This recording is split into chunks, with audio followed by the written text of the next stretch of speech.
I'd just like to mention that this webinar is hosted by CELCIS, which is the Center for Excellence for Children's Care and Protection, and SOS Children's Villages. My name is Valerie Jans. I work at the Research and Learning Department of SOS Children's Villages, and I will be moderating this event for you. This event is organized to launch a new research report, which is called the Function, Quality and Outcomes of Residential Care, a rapid evidence review. And it was a research that was commissioned by SOS Children's Villages because SOS wanted to get more of an overview and an insight about the evidence that is out there regarding the added value of residential care within the range of care options, what constitutes quality care within residential care, and what are the effects of residential care on the outcomes for children and young people who are in residential care. And SOS Children's Village commissioned the review to see what evidence is there and what evidence is not. And CELCIS carried out this review, given their expertise in children's care and protection. So this event is there to launch this report, but it's also there to have an open exchange on this topic with all of you and with our panelists, and to explore really the relevance and the implications of the findings of this research, both for the child care reform and residential care practice, and possibly also future research that needs to be done. It's therefore really good to see that we have a very mixed backgrounds of people attending the webinar, so both researchers, practitioners, care reform experts, and also young people themselves who have experienced residential care. And we would all very much like to invite you to contribute your thoughts and perspectives and questions in the Q&A box, which you see below in your screen next to the chat box, so into the Q&A box, and to do that throughout. And the webinar is built up in such a way that we have two parts. And in every part, there is a time for presentations and contributions from our panelists. And then there is also time to look at the Q&A box and look at some of your questions and comments coming in and discuss those. In terms of practicalities, it might be good to know that we have put a live transcript on, so you can see subtitles below in your screen. If you don't like these, you can turn them off by clicking on Live Transcript, which is the button all the way to the right in your screen. For the rest, we are recording this event, so we will be sharing the recording after the event, so you can still look back or send it on to some of your colleagues. And then we will also be sharing the link to the publication. You should have already received this in an introductory email. Okay. So after this brief introduction on my part, I'd like to start the webinar by starting with the first part, and that is, we'll start with CELCIS themselves, two researchers from CELCIS who will briefly present the findings in the report. After that, we'll move to a short Q&A for questions on the findings and on the report. And then there will be occasion to listen to the experience of a young person from Viet Nam with regards to residential care. So I'd like to start with introducing those two researchers, which is Mariana Giraldi. She is an international associate at CELCIS, and she contributes to CELCIS international activities by focusing on knowledge, research, knowledge exchange, I should say, research and policy influencing, aimed at improving the experiences of children who are living in or are at risk of being placed into alternative care. She has a background in international relations and European affairs, and her expertise is in children's rights, European social policy, and external affairs. And our other researcher is Dr. Robert Porter. He's a researcher with a master's degree in psychology and a PhD in law. He's currently the research lead at CELCIS, having worked there for about 5 years now. He has experience in conducting research into a range of issues affecting children and young people who are in the care and protection of the state. And he particularly enjoys working with a focus on promoting and facilitating practice improvement.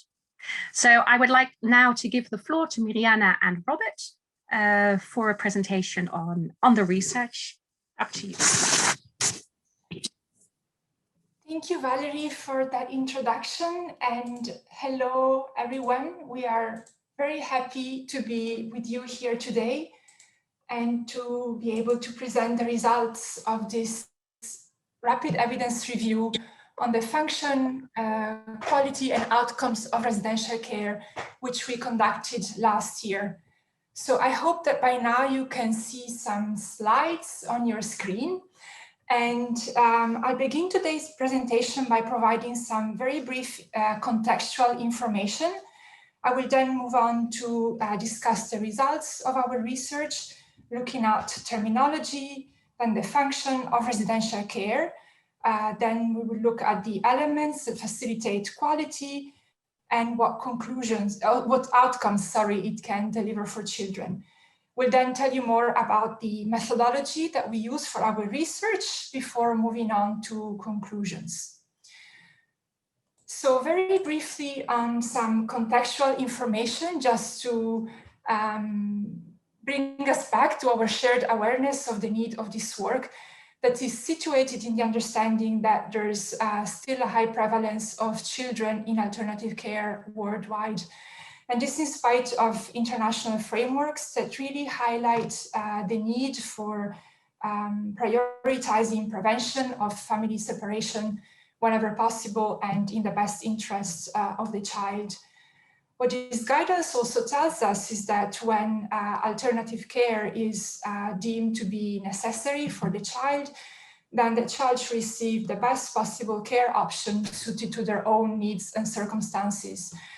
And what this means is that in order for this to be possible, a range of options needs to be available. There is a broad agreement that there are harmful forms of care that needs to be phased out. So this is in particular institutional care that's provided in large settings in the absence of an individual approach and often also in isolation for the broader community. But there is a need when we look at the range of care options to really appraise the role of good quality residential care within this range of care options. So we'll now start to look at the results of our research, of our work, and we would like to start by some reflections on terminology. Because when we started to look into the body of evidence that we analyzed for our review, it became quickly apparent that there is a lack of consistency and consensus around terminology and usage of terminology.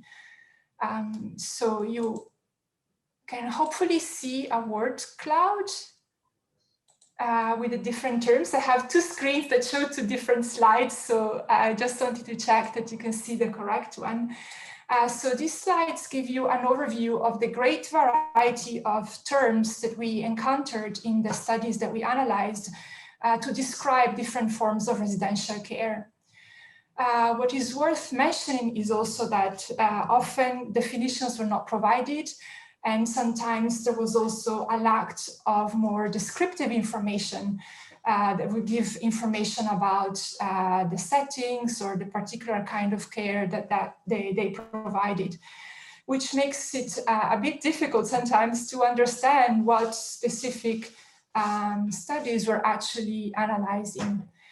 Nonetheless, we can tell that a lot of the studies referred to residential care or residential settings, and specifically for those that were about research conducted in Europe and North America. And this was the greatest proportion of the study in the body of work that we reviewed. Residential care was often associated with small settings, providing support of a therapeutic nature, for example. And terms like institutions or institutional care, again, they were not necessarily defined, but mainly in studies in the English language, there was an association with more negative connotation. And this was less the case in studies that were conducted in Spanish or in French. Coming now to the question of the function of residential care and what role it promotes, only about half of the studies that we reviewed really addressed this question specifically. So they didn't always address the question of what is the specific form of care intending to achieve or who it is aimed at. Nonetheless, we could discern some patterns of usage, and specifically for studies, again, conducted in Europe and North America, what transpired is that residential care is often used to provide recovery or rehabilitation or more intensive support, for example, for children that have complex social, emotional, or behavioral needs, or who have had experience of violent or trafficking, for example. And in those regions also, there seems to be a tendency to use residential care with adolescents or youth population, so in that higher age group. There was nonetheless a variety of uses of residential care, and in other regions of the world, there was also a connection with more situational reasons. For example, when family separation was due to issues such as illness or death of a parent, for example, which could be caused by natural disasters or displacements, to name just a couple of examples. But also difficult economic situations still impact entry of children in care. Other reasons why residential care is specifically used are related to other relational aspects, for example, to also provide respite care, so in view of making family life in the long term possible. Also when identifying or securing a placement in a family-based option, which could be, for example, kinship care or foster care or adoption, when one of a family-based placement hasn't worked out or is unlikely to. And finally, residential care is also used as a step towards preparation for adult life and independent living. However, as I said, we had different contexts and different regions of the world that are represented in the body of work that we analyzed, but with a higher prevalence of studies conducted in Europe and North America. And so just worth mentioning that some of these specific reasons are also likely to reflect where the research that we analyzed was conducted. Coming now to discuss briefly quality of residential care. Few of the study that we reviewed in our research set out to specifically look at this question.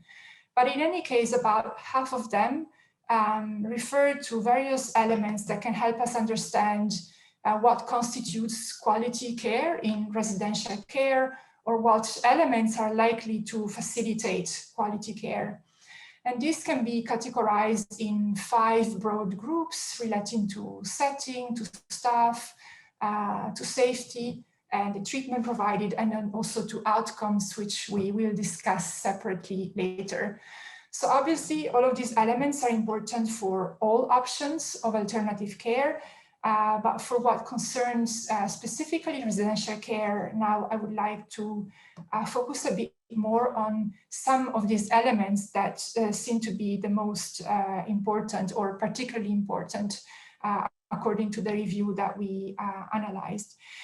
So first of all, elements that are really important to ensure a quality care experience are those that are more relational, so connected to the staff and to all aspects connected to relationships. Afterwards, we look at also elements that are connected to organizational aspects that are conducive to good quality care, and other elements that are more environmental in broad terms. So for what concerns relational aspects and the role of caregivers is absolutely crucial in ensuring that children can receive and experience really high quality residential care. The role of caregivers is extremely important for the point of entry into care, in their ability to provide information to children about their situation, for example, the ability to establish strong relationships that are based on connection, on trust, on nurturing. So all elements that are going to foster those close and stable relationships as well. And the care that they provide needs to be based on positive outcomes, on positive developmental practices, and on stability.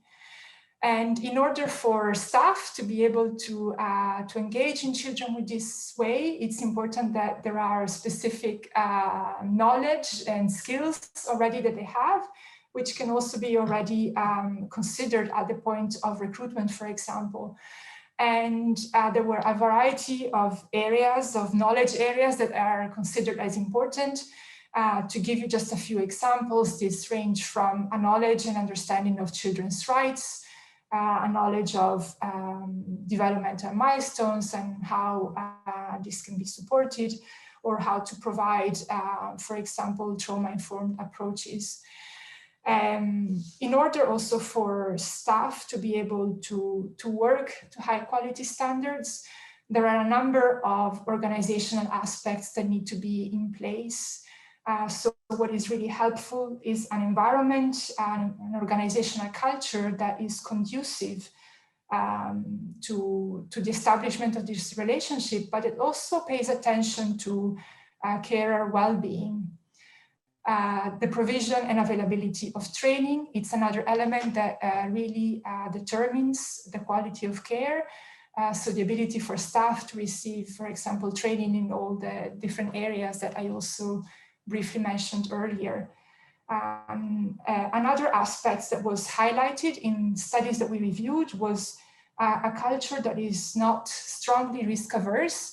And again, this facilitates the development of positive relationships that are based also on clear structure and routines that help recreate that environment. And finally, the importance of care well-being is also important because that would allow an attention to avoiding staff burnout, for example, or issues such as vicarious trauma, which could have a negative impact on staff turnover, and then consequently on the ability for staff to maintain long and stable relationships with children. And very briefly, in terms of the environment where the care is provided, I won't mention necessarily questions of size, which are really crucial, of course, but what is meant here also is that what plays a key factor in a quality experience is that children can experience a life that is very similar to that of children in a general population. So with familiar quality, with small groups, positive interactions, and also for them, the ability to then maintain relationships also with the broader community. So for example, continue going to the same school or maintain their friendships. And finally, very important to mention that in order to determine and improve quality of care, what is essential is also involvement of children and young people. So for them to have the opportunity to express and assess what quality means for them, what care delivers for them, and then for that feedback to also be taken into account and acted upon. And I will now stop here and pass on the word to my colleague Robert, who will take you through the second part of our presentation.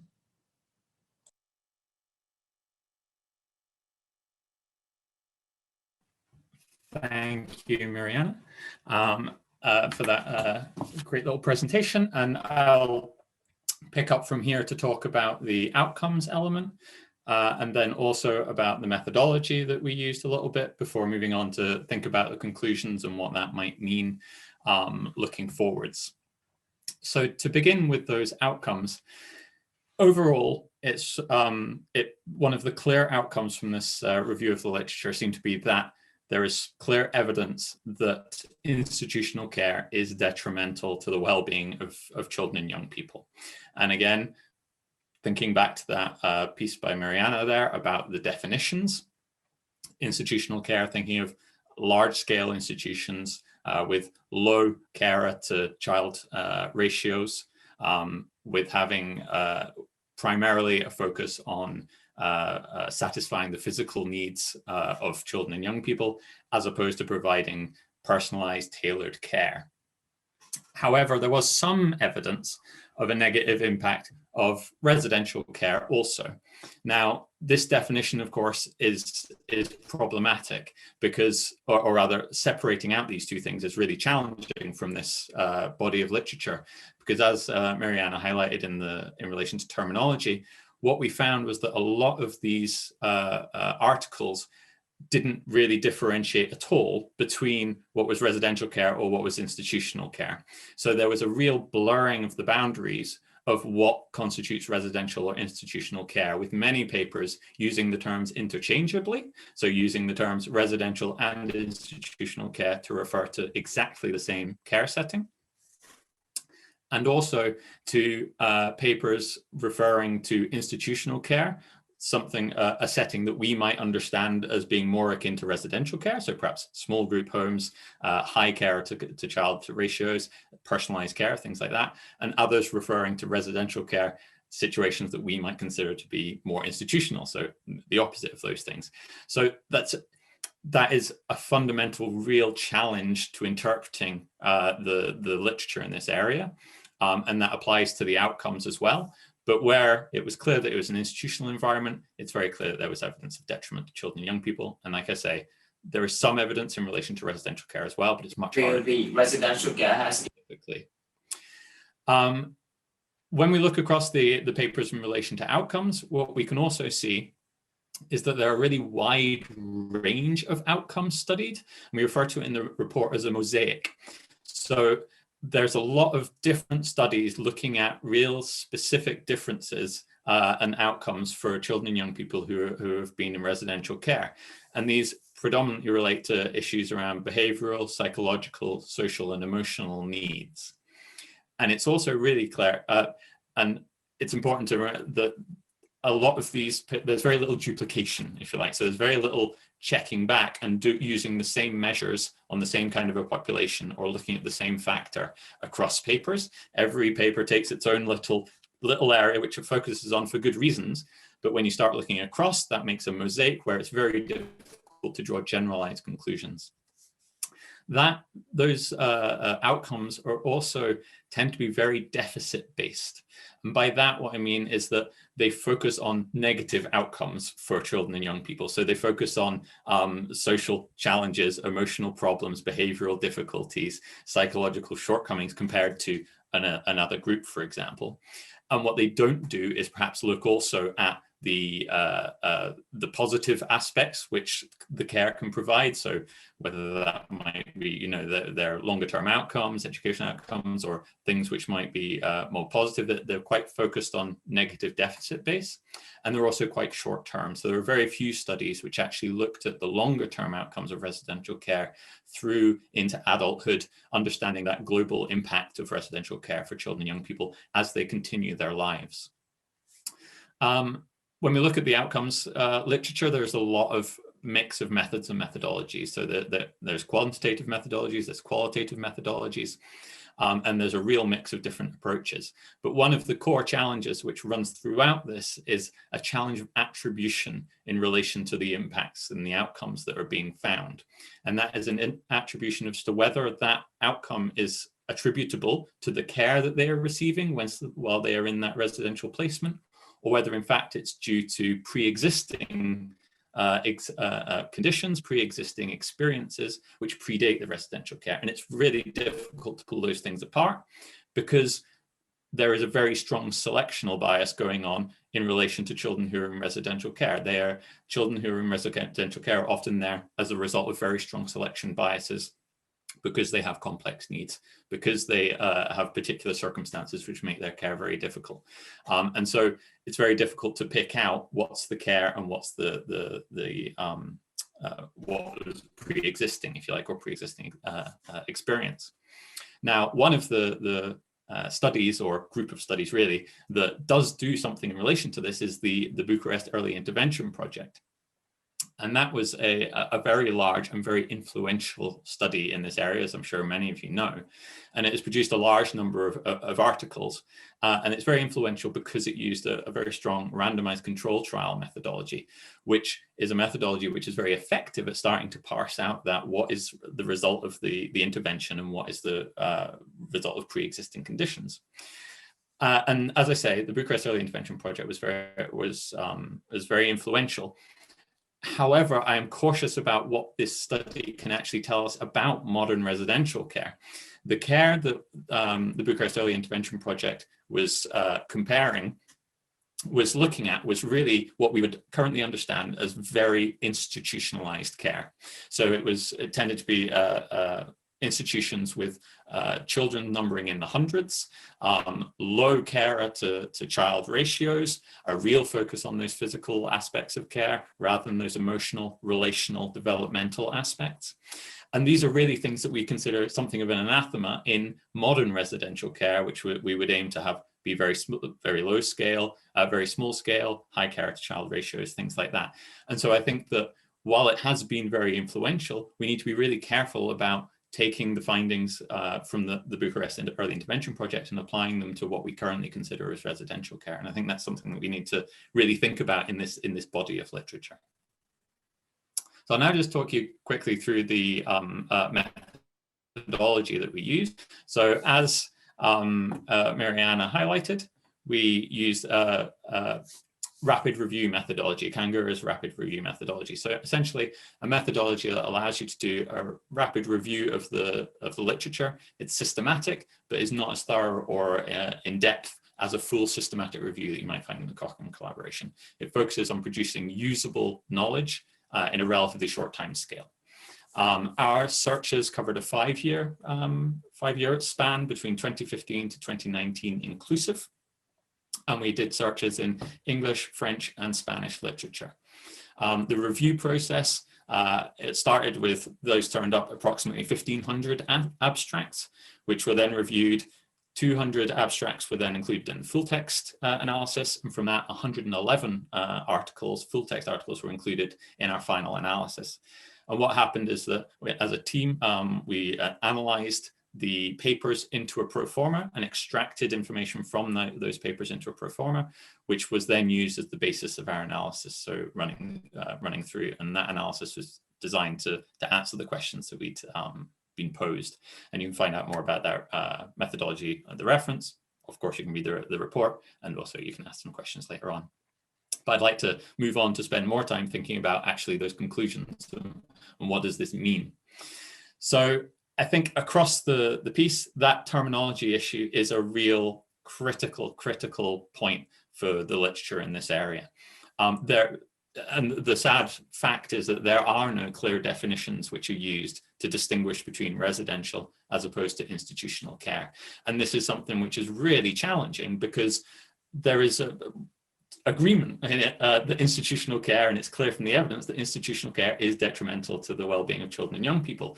So in order to start talking about residential care and how that might benefit children, or whether it benefits children and young people and in what ways, it's really essential that we parse out when we are talking about institutional care as opposed to when we're talking about these other forms of residential care. And so that blurring is a real problem, and papers not giving sufficient context to the environments that they are looking at to enable that judgment to be made is also a recurring problem. In relation to geographical coverage, Miriana also spoke to this, and I think it's really important. There was a very strong prevalence of studies from Europe and North America, and less studies representing the global South.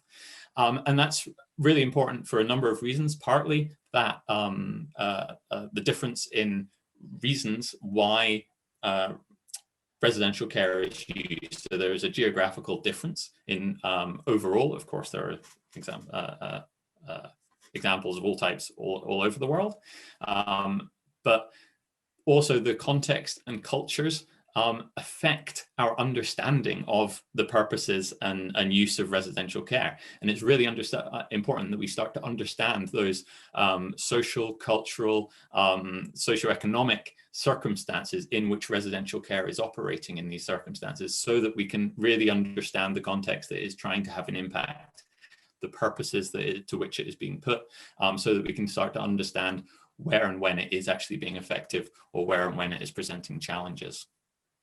And I think the other thing that comes out from the report really clearly is that that quality is obviously really important, and that this isn't a simple solution. It's not really easy to provide high quality residential care.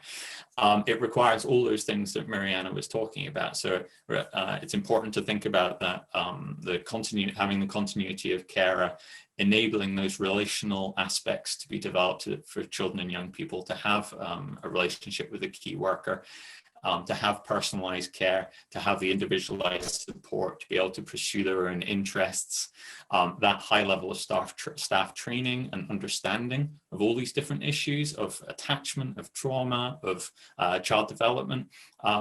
These are all things which are essential to providing high quality care, and that's not a simple task to do, and that has a lot of challenges it poses challenges to the residential care sector in saying, well, how are we going to address these? And that requires staffing and recruitment solutions, as well as perhaps infrastructure and sheer physical environment solutions as well. So I think there's some it's a really interesting area to think about. Well, how do you provide quality care, and what things support that, and what is needed in order to support that quality care?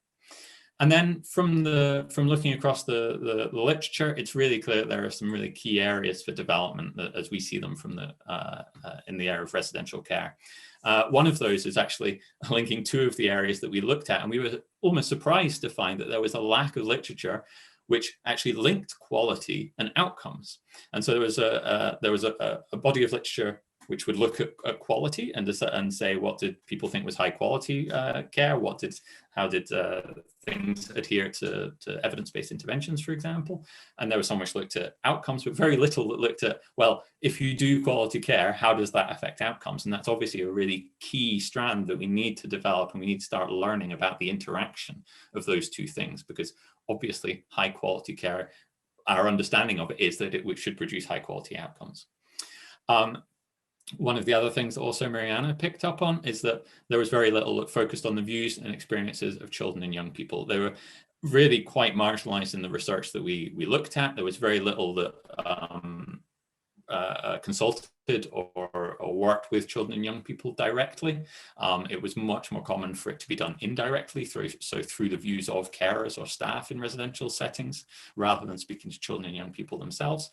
And that really loses a really key source of information about what makes good quality care, because it's not just about what we consider as good quality care, but how children and young people understand that, experience that, feel that, and how that affects their lives. And that's obviously the whole point and really critical. We were also surprised by the absence of any literature considering the circumstance of brothers and sisters and sibling groups. So this appears to be an absolute dearth of literature in how these things are dealt with in a residential context. That's another challenge which we need to be paying more attention to as we strive to keep children, sibling groups together for a sense of identity and a whole bunch of other really positive reasons. And how can we do that in residential settings? How can that be facilitated and while providing high quality tailored care to every child and young person? We think it's clear that there needs to be an increase in representation of perspectives from outside Europe and North America. I think we've talked about the geographic imbalance and the importance of that. And it's really important that we try and find ways to continue to surface and prioritize those views to get some parity in perspectives from across the world. And then finally, and I think possibly the most key area for development as I see it, is that we need to start thinking less in terms of absolute what works and what doesn't work, and more start thinking about, well, in what circumstances and for whom do things work? So residential care is almost certainly not an appropriate placement for every child and young person, clearly. But there may be some children in some circumstances for whom it is really beneficial. And it's that bit of understanding that we really need to develop as we look to see the role that residential care can take in that continuum of care that Mariana was talking about, in terms of, well, what is the function that it can serve? Who does it provide benefits to, in what circumstances, so that we can really start focusing on making sure that those are really well catered to, and that those quality aspects and the function and the outcomes are all joined up. And I think that's a really important question that we've really only started to scratch the surface of, and something that we really need to delve deeper. And I hope that this morning can be, or this afternoon can be, the start of that conversation. So that was really our whistle-stop tour of our report. I understand there's now opportunity for questions, so I will pass back to Valerie, who will be able to take us through. Thank you very much. Yes, thank you, Robert and Miriana, for that interesting presentation. I think it gave us a brief insight into the findings of the research, and also some of the ways that you did it. We indeed have a conversation going on in the chat, but also some questions in the Q&A directed at you. I will go through some of them. One of the first questions coming in from Francis Palmer was, do you differentiate institutional care and residential care? In other words, are they targeted to different focus groups, with which she means different types of care needs of children? Is that a way to differentiate between the two? So I think in relation to the report, I can speak and say that the purpose of the report was to look at residential care. To some extent, the institutional care came as a bolt-on, because that definitional and terminology is so confused. And so it ended up that we received a lot of the literature came out was actually about institutional care, as opposed to what we would understand as residential care. And so for me, I think it's less about those different modes of delivery being focused on different people, and more that we understand that institutional care is really not beneficial for any children and young people, as far as we can tell. And that is a model of care that needs to be phased out, but that residential care may have benefits for particular groups of children and young people. And that's where we really need to be focusing our attentions. Yeah, thanks for that, Robert. Another question. It seems you performed a literature review for this study. As such, when we think about effective participation of children in quality care, is there any model or framework that ensures the voice of children are heard? I think also relating to your point that that's actually not so much included. And if not, then how the conflicting situations are handled. I'm not quite sure what the last part means, but maybe relating to how any models or frameworks ensuring the voice of children are heard? Please, others do jump in, but to speak from the literature that we looked at, and also some experiences from professional life elsewhere, I think that there are no kind of easy answers to this. It's not something which research has traditionally actually been particularly good at, but it is something we should developing and becoming much better at. And for me, I think one of the future directions for that is a participative research model. So a research model that includes children and young people at the very core. So right from the beginning, defining research questions: what should we be looking at? How should we be looking at it? What's important? And really building in their views and perspectives into the research agenda right from the outset. And I think that is how we truly actually empower and include children and young people in their views. But I think, and it's also a very effective way of ensuring that the views of children and young people are included in those outputs and in the results as well. And hopefully, obviously, that feeds through into policy and into practice. Okay, thanks for that. Yes, and then there's a question about, you mentioned that children placed into residential institutional care are somehow selected. And those that are placed are those who experience trauma and behave in a way perceived as difficult. Is there any research that shows the gatekeeping criteria that proves this conclusion? I observe that in my country, this is not a rule, except residential institutions for children with special health needs and correction centers. Those don't operate as part of alternative care. So is that part of a gatekeeping process? Does that come out of the evidence? So I think there are two aspects here. Firstly, that we are talking quite generally across the literature when we're talking about there is a selection bias. When I was saying that in relation to thinking about the attribution issue and the challenge of attributing outcomes to care or pre-existing conditions, what I mean there is that in all situations, we are pre-selecting, we are placing children in residential care for some reason. We are not randomly selecting them from the general population to go into residential care. And so essentially we have to be really careful to understand what those reasons are and what biases that might place into that group. So how that group differs from the general population. And they are very likely to, because we are picking them for particular reasons. In terms of, are there particular criteria for which children are placed into residential care? I think that varies across cultures, across countries, across legislations, across jurisdictions. So what we saw is some of the things that Mariana placed in one of her earlier slides, which is that there are a real range of reasons for children being placed in residential care, ranging from that behavioral management piece through to lack of parental, the fact that there are no living parents, through to therapeutic reasons. And the only real kind of trend that we could identify was that the literature from Europe and North America seemed to be more focused on older children and young people, so more into adolescents, and to focus more on children and young people who had had more complex needs. So whether they had behavioral issues, socio-emotional needs, that there was a real kind of therapeutic arm to that, which was perhaps not as reflected in the literature that we saw from the rest of the world. That does not mean, of course, that that's not the case in the rest of the world, because as we say, there's a strong bias in the literature, and a lot of it comes from North America and Europe.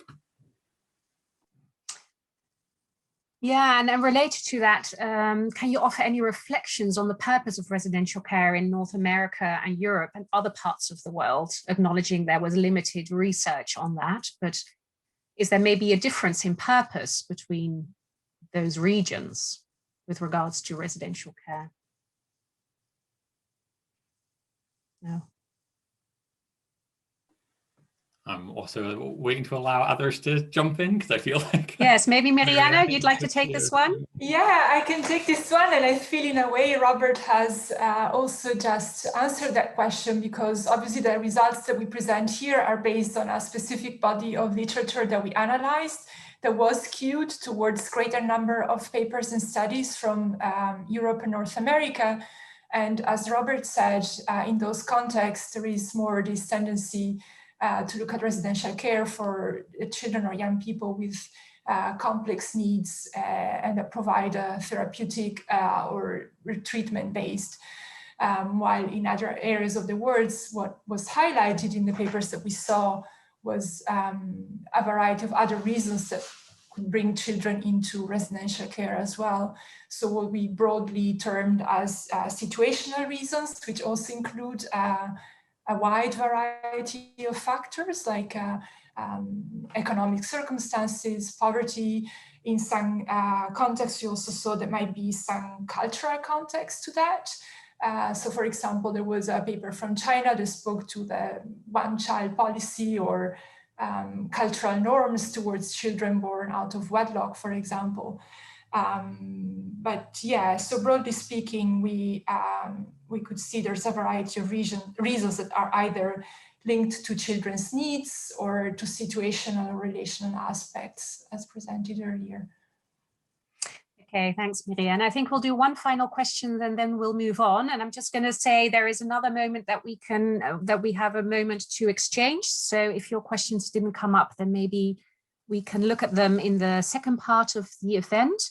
I'm just having a look. There are a couple of questions on quality, really, and the difference in how you can interpret quality within the context of care. I'm just having a look which one I'll pose to you. Maybe the quality of relationship within the care is most key, as you also confirmed, of course, and still reality is a high turnover of pedagogics care staff because of different reasons. Did you also look more into that, and if there is a difference in staff turnover looking at the different forms of alternative care, for example, small group homes or other forms of residential care? Don't know, Miriana, if you would like to take that question. Yeah, I can take that and do my best to respond to it. Do I think I cannot do that fully? Because as you were saying earlier, in a lot of the papers that we reviewed, we did not have enough detail about the settings that were under scrutiny. Sometimes we didn't really know what a setting was. There was no particular details about how care was provided or who it was for. So it makes it a little bit difficult to be able to answer to these kind of questions in real detail.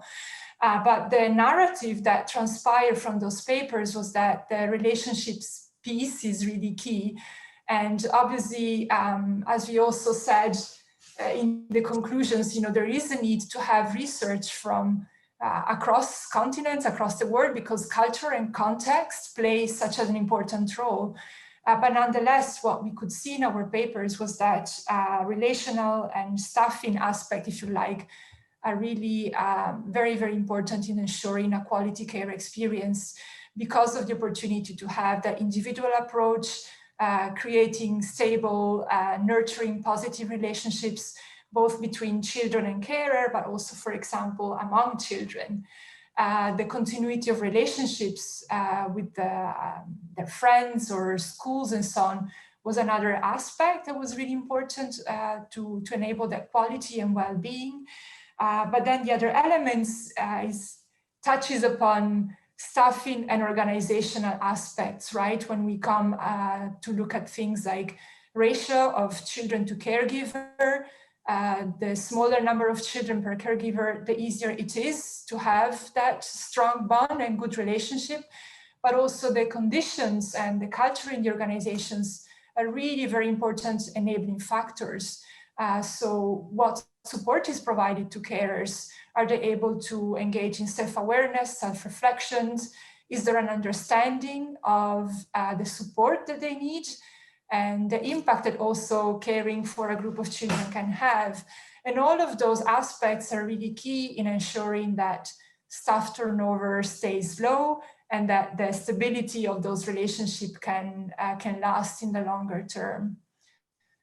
Okay, thanks for that, Miriana. And like I said, there are many more remarks and questions, but we'll leave it here for now. At least what we can conclude is that there's a lot to be said and asked and discussed on this topic.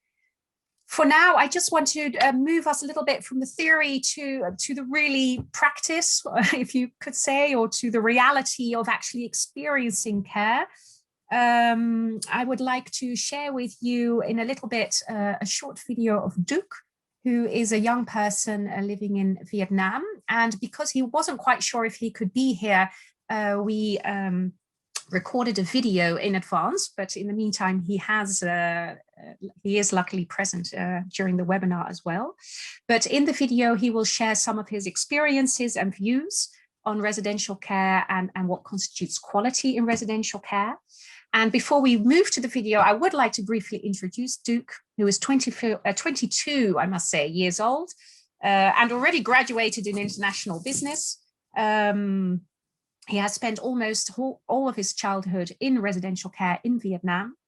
And at the moment, or now, he's very active in promoting the rights of children without parental care and those of care leavers. And notably, he's a member of the Youth Advisory Task Force, working to prepare the UN Committee on the Rights of the Child's Day of General Discussion on children's rights and alternative care. And that will take place in September of this year. And for now, like I said, he's with us. And it would be good to look at his video now, Julian, and consider his perspective. If you ask me whether the residential care has improved one's life, I think I will tell you the story of my life. I was abandoned when I was just 20 days old with a letter saying that my mom couldn't afford to raise me. But thankfully, I have been accepted to the SOS Children's Village thing. And here I have a family. I have a mother and all the siblings. And I consider the SOS family as a whole family with me because they supported me to go to school and participate extracurricular activities. And thanks to all the support, I studied well and I graduated from a very well-known university. And in the SOS Children's Village wing, I received not only the physical, but also the mental care with all the programs and activities aimed at developing my psychological and my physical health.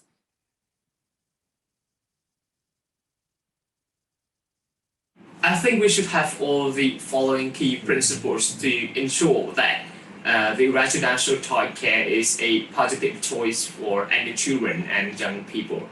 The first of all is the setting.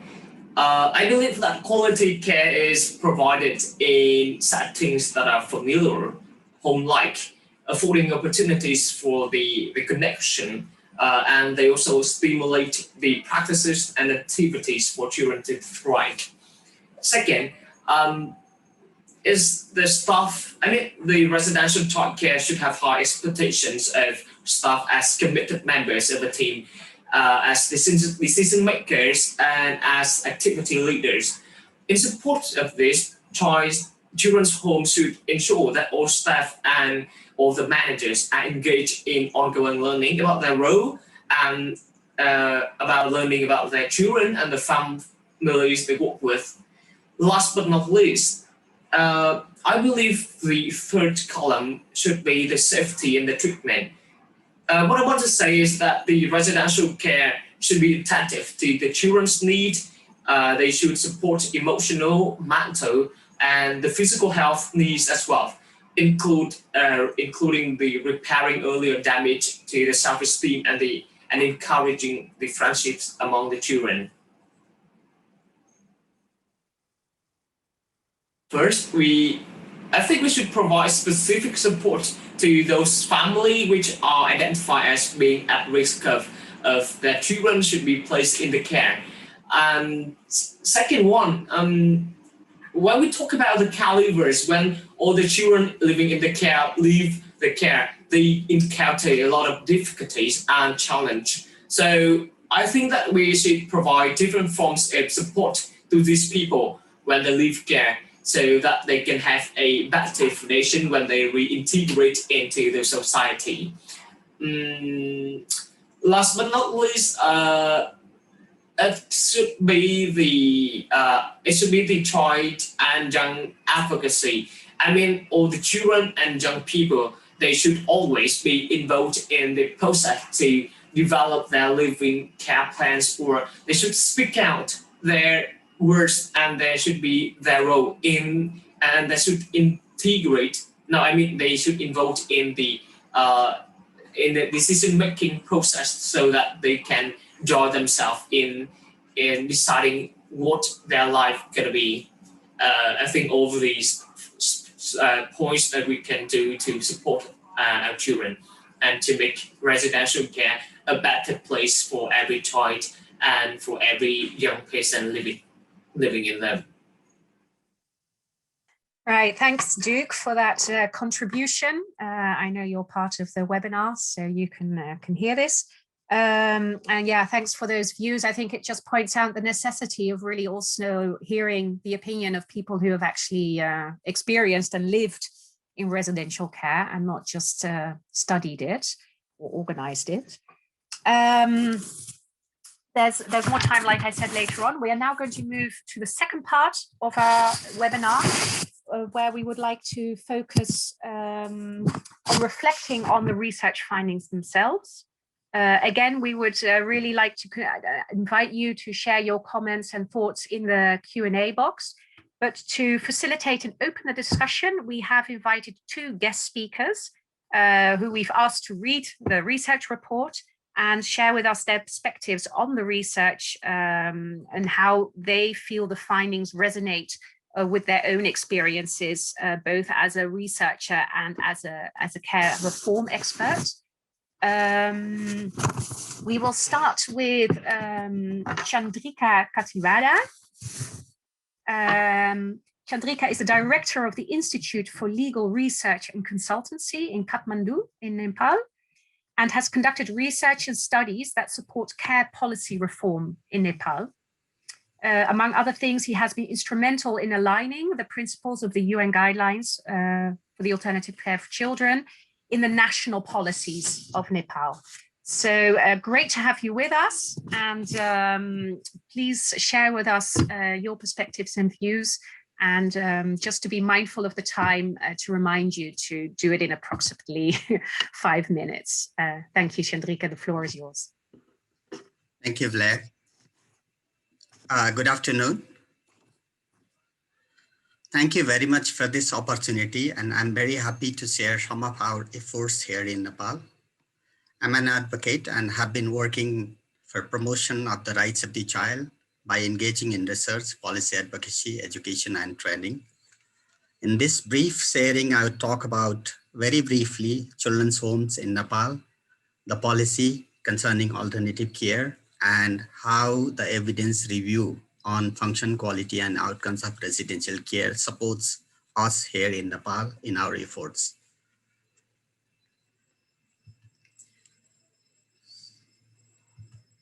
So, recalling the history of children's home in Nepal, Paropakar orphanages was established in 1952, Bal Mandir in 1964, and SOS Children's Villages in Nepal in 1972. So at present, there are 489 children's homes run in 45 out of 77 districts of Nepal, and a total of 11,350 children are residing in these children's homes. So most of the children's homes here in Nepal are run by civil society organization by obtaining, permission from the government. So talking about very briefly the policy shift in a way in recent years, we have a new constitution in 2015 that has special mention about special care provisions for children who are helpless and children who are orphan, children who are with disabilities and conflict victim and displaced and vulnerable children. And we have a new Children's Act in 2018, which is an umbrella act and has incorporated several provisions related to alternative care. So basically, it talks about ensures that no child is separated from their family until and unless, competent authority realizes so. And, even in alternative care arrangements, children are allowed to meet their biological parents and families if they do have. And we have this, two authorities, Child Welfare Authority as per Children's Act and Juvenile Court, Judge of the Juvenile Court, who could, decide the alternative care arrangements for children. While doing so, they need to follow a prescribed process to determine, the best interest of the child, which is very new. And also regarding, this alternative care arrangements. So the Act itself has defined, a group of children who are, requiring alternative care, including orphan children, children who are abandoned or separated from the parents, deprived of, appropriate care due to serious physical or mental disability of their parents, and children in conflict with the law, those who have been referred for alternative care under the diversion, mechanism, and children who have been separated from the families for their best interest because if due to abuse, violence, and neglect in their family. So these category of children required to, place in alternative care by, giving, priority order to, family best alternative care. Section 49 of the Children's Act says that priority should be given to the relatives of the side of the father and mother, B, family or person willing to provide care to the child, C, organization that provides family-like care, and D, children's home. So this would be the priority order. So this is in a way a kind of, policy shift, whereas, Children's Act 1992 talks about, only, institutional care as a solution for. So, there is a, child protection mechanism at local level and child welfare authority to be appointed in all 753 local level so that, this arrangements can be managed. So now, reviewing the, this evidence review study, definitely I reviewed the study, the report, and it provides, perspective by bringing in experiences from residential care of children from different countries. And the perspective would be supportive for us here in Nepal. So, and we do share some of the findings or observation of the study. So residential childcare is provided as a part of a continuum of support for children and young people separated from their parents. We do share the same, definition here. And it should be meant for the children who are without or at risk of losing parental care. That's also obviously the fact. But here in Nepal, we need to functionalize gatekeeping mechanism so that, only needy children are admitted or placed in alternative care or, residential care. So one of the study conducted in 2012 suggests that above 60% of children who are living in children's home have one or both parents alive. So we need to address this. And at the moment, the government and civil society organizations are working on two action agendas. One is functionalized child protection mechanism at local level. Second, strengthen the function of the child welfare authority so that, he or she could recommend or place only those children who are in need. And also third, prevent unnecessary family separation, and also promote reintegration of children who are already in care setting. And the study, in terms of, quality, the study suggests, discuss the 4 dimensions of quality: setting, staff, safety, treatment, and outcomes. And actually we reviewed, the effort we have been doing in that way. And it's very crucial that we consider these aspects while working on this report.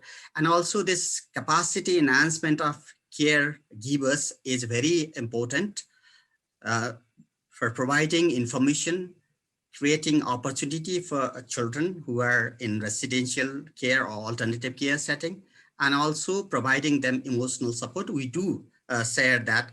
And at the moment, Nepal has, done, 2-3 modules of training, which is approved by Center for Technical Education and Vocational Training. It's a 6 months training to the care providers. One is for mothers in children's home.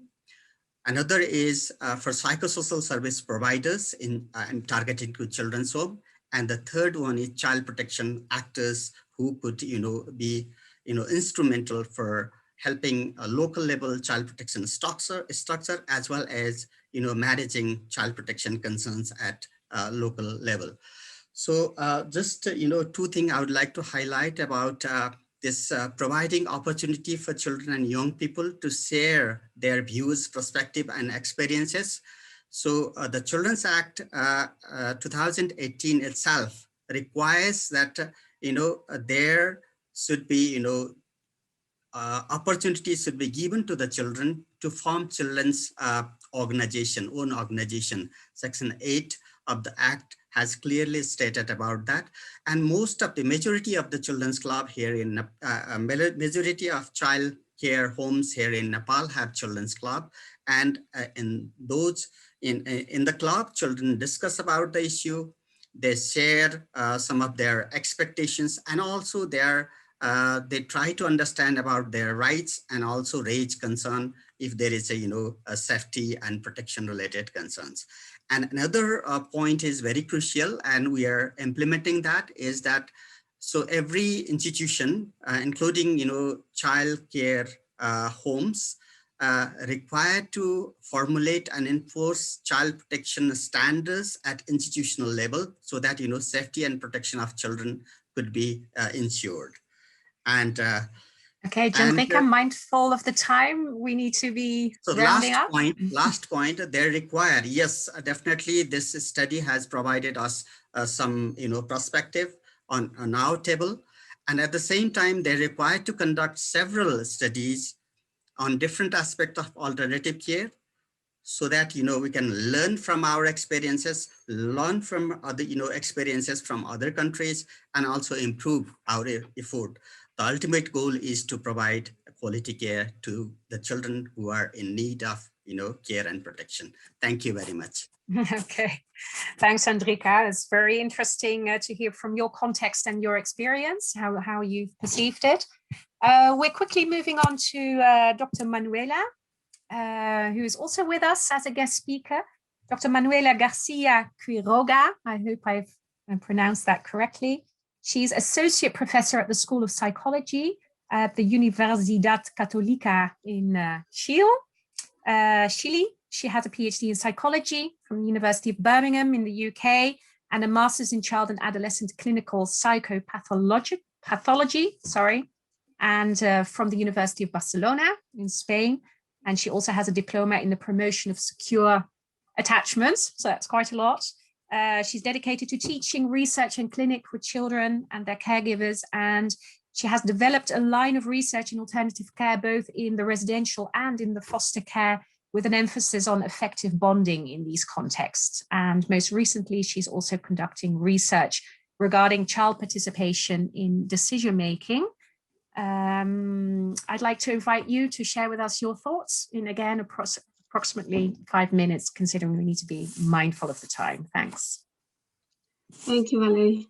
Well, thank you very much for inviting me today, and congratulations for this great research that was commissioned by SOS Villages and conducted by CELCIS.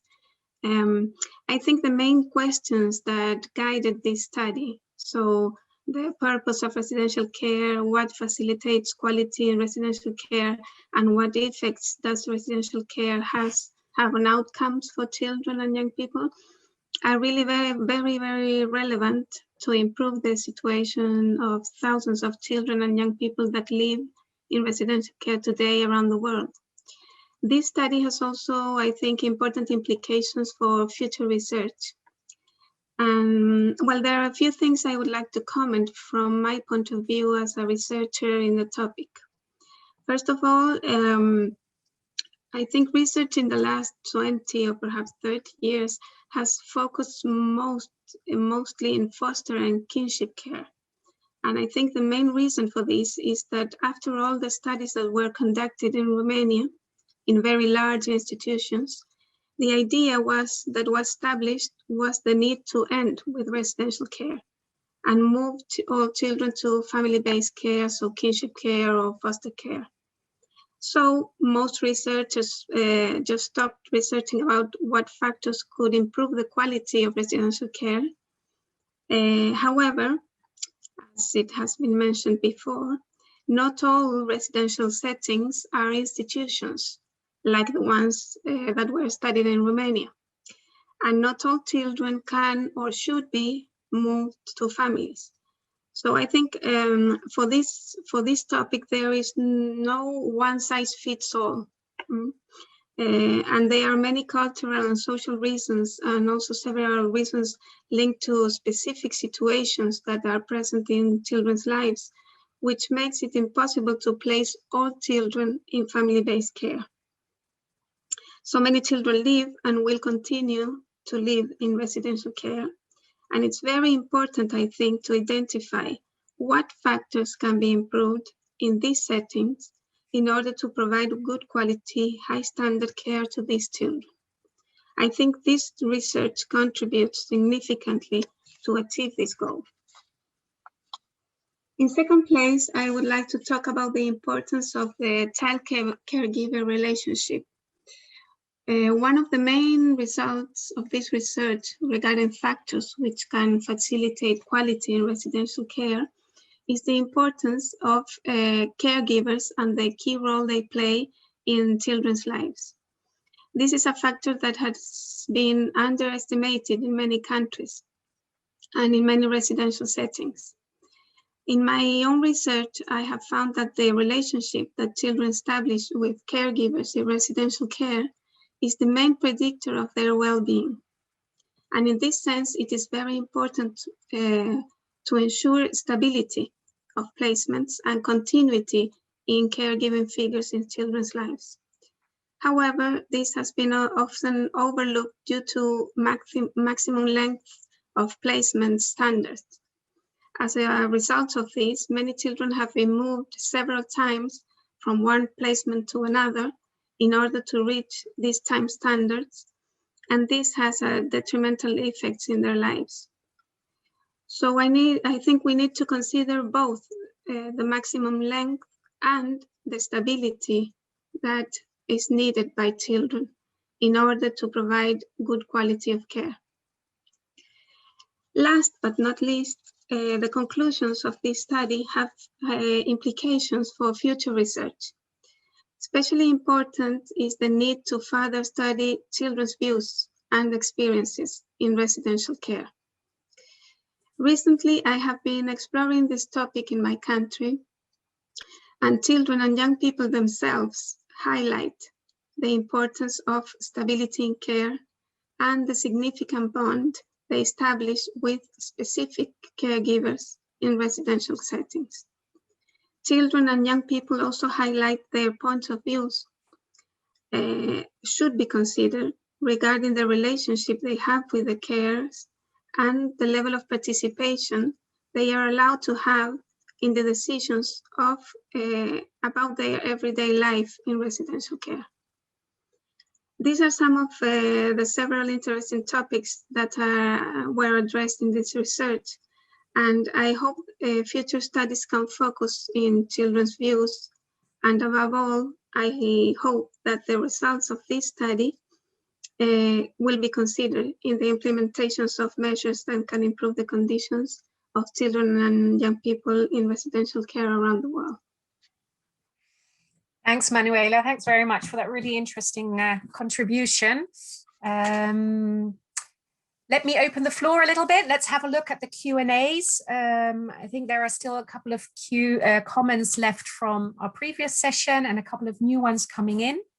So I will highlight a few and ask the panel to respond. There was a question on the sibling relations.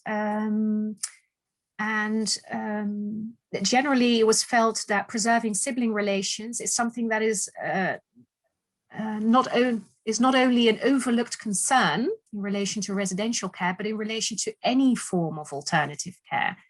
Although not specifically part of this study, would any of the panelists have insight on sibling separation in other areas of research literature or in the specific national contexts? I don't know who would like to take that question. Maybe Dr. Manuela, I don't know if you have any insights on that. Yes, maybe I can share the experience we have here in Chile. We have little residential settings, not there. We had some very large institutions, but now we only have moderate to little residential settings. And that's good, but the problem with siblings is that we have a lot of residential settings that are only for girls or only for boys. So it makes it very difficult to place siblings together when they are from different genders or different ages, because the residential settings also have age limits, most of them. So I think that's a very important challenge. It's also a challenge for foster care, because although it's maybe more easy to place siblings, not all families can have 2, 3, or 4 children at the same time. So yeah. I think it's a very big challenge at the present. Across, yeah, thanks. Moving to another question, which is about living in a group versus individual needs. So in residential care, emphasis is properly made on meeting and tailoring for individual needs. However, did you identify any positive features in living not just in a group, but as a group for each individual and for the group itself? I don't know who would like to share something on that. And maybe also Duke, if you can also jump in, maybe from your own experience.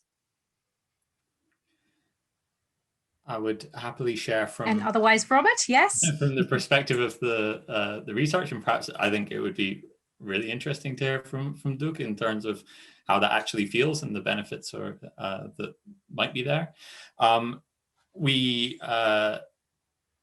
This was not something that came out significantly in the research, in that there were not a lot of studies looking at this. So our work obviously reflects the body of literature that we were studying, and so there was not anything really which focused on what are the benefits associated with group living as opposed to living individually. And so we don't really have any information on that, but I think that is a really interesting area of exploration. And yeah, the social benefits that could potentially bring, I can imagine. But I think Duke would probably have more interesting things to say. Okay, good. It's also good to know what we don't know, I guess, and what needs to be further explored. Then there's a question coming in, which is often part of ongoing debate, which is it's essential that good quality care is linked to outcomes. There is, however, a dominant discourse which still prevails that residential care should only be used as a last resort. Challenging this discourse is essential and therefore highlights the need to evidence the positive outcomes which many young people have achieved. I don't know if anyone would like to speak to that, or thinking maybe Chandrika, maybe from your experience with care reform, that is something you'd like to comment on. You're muted. You have to unmute, yes. Okay. Yes, definitely. We are also discussing the same issue here. So as I said earlier, Section 949 of Children's Act has set priority order, giving family-based alternative care as priority, as putting in first priority list, and then finally the institutional care or children's home, we call it here in Nepal, is the last. Again, so while discussing about 3 or 4 models of alternative cares and different models of alternative care, we need to consider about the 2 guiding principles prescribed by even guidelines on alternative care. It's a principle of necessity and principle of appropriateness, and we need to discuss about that as well. And also in some cases, so the process also, the guidelines also, we need to define very clearly so that we follow this. And as many of us discuss principally that residential care or institutional care, whatever we call it, should be last resort. How to realize that in real sense? That's where we are struggling, but we don't have. But as I said earlier, so we are in the process of defining regulation of Children's Act, where we are anticipating that all these 3 family based care models will have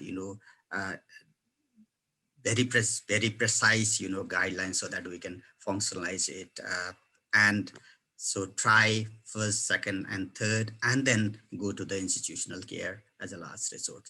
So we need to work out hard on this. So government is working on this. So you are basically looking at it as a last resort option, is that correct? Within Nepal? Yes, but at the same time, we need to provide kind of, procedural guidelines as well. So the authority should do this, should do that, and then follow this procedural process so that we can really mean it last resort. So we're struggling. So yeah. Does anyone else within the panel have a view on how to approach that or how to look at that? An opinion? I think I could comment that in general it should be the last resource, but not in all cases this is true, because we need to think that maybe for some children it would be more comfortable for them. They would feel better with living with other children that have the same situation as them. So they are all part of they're living similar situations, and they are placed in similar ways, because for some children it's very difficult to become part of a family, of a foster family, where maybe they are biological children also living there, and they feel very uncomfortable, very different, very not in their place, very not forming part of. And maybe for some of these children, it would be more, it will be better, and they would feel better in a place where we are all the same, we are. I don't know if I yes. said it right, but it for some children it may be better to think in a residential place. Yeah, no, it's clear that it's part of an ongoing discussion how to determine that maybe in principle you would like family-based care options to have the priority, but maybe on a case-by-case basis you might decide differently.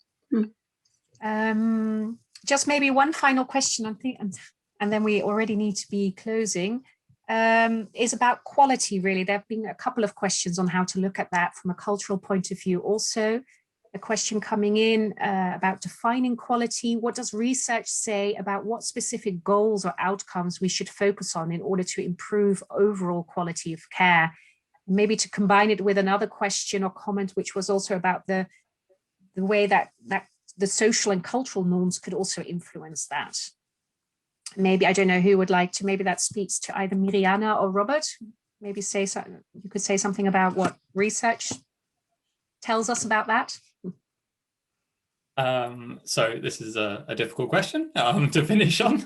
I think the short answer of what we should focus on to improve quality of care is that we don't really know to the extent that what the researchers tended to do is pick a definition of quality that they have chosen, and then sought to see to what extent does the setting fulfill that quality criteria, rather than look at, well, what exactly is quality or what makes good quality. However, looking across the piece, I think what we started to pull out with those elements of staffing, being able to build relationships, personalized care.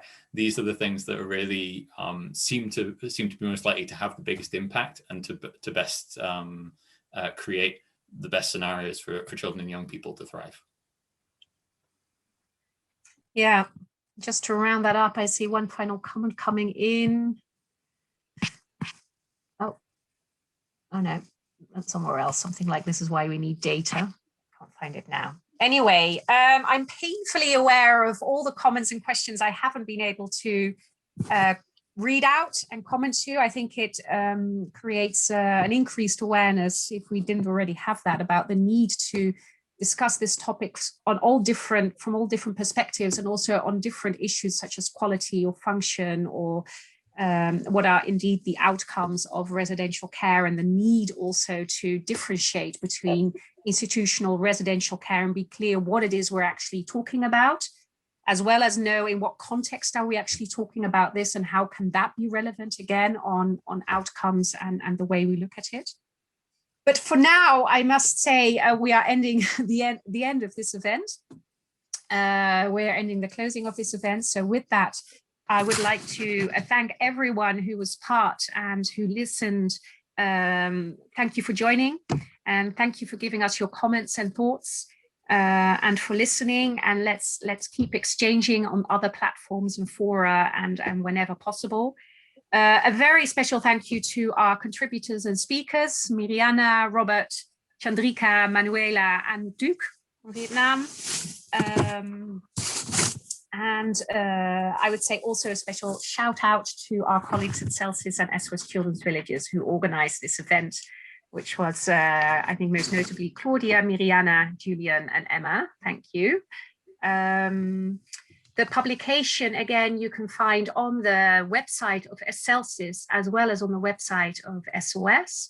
The links to these publications will also be sent to you in an email that we will send you after this event.